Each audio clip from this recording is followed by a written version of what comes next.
My lovely മാത്തിൻ്റെ NMMS ഷോർട്സിലേക്ക് ഏവർക്കും സ്വാഗതം. ഇപ്പോൾ നമ്മൾ ആൻസർ കണ്ടുപിടിക്കാൻ നോക്കുന്നത് ഒരു റൈറ്റ് ട്രയാങ്കിളിൻ്റെ ഹൈപ്പോട്ട്ന്യൂസ് മാത്രം 20 സെൻറ്റിമീറ്റർ തന്നിട്ടുണ്ട് എങ്കിൽ അതിൻ്റെ മാക്സിമം ഏരിയ എത്രയായിരിക്കും?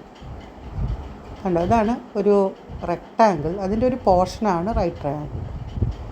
റൈറ്റ് ട്രയാങ്കിൾ രണ്ടെണ്ണം ചേർത്ത് വെച്ച് ഒരു റെക്റ്റാങ്കിൾ ഉണ്ടാക്കിയിരിക്കുന്നു.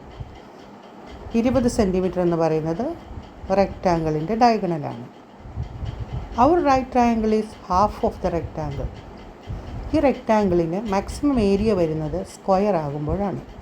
സ്ക്വയർ ആകുമ്പോൾ എല്ലാ സൈഡുകളും ഈക്വൽ ആണല്ലോ.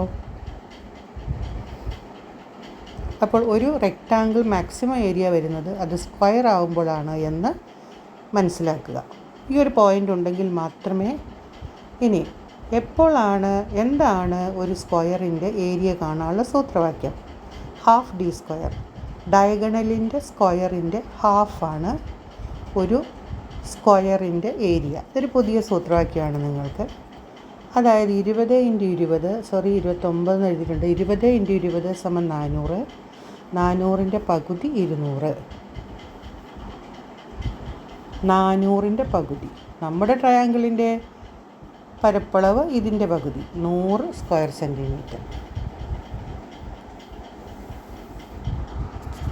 Thank you for watching. Please subscribe.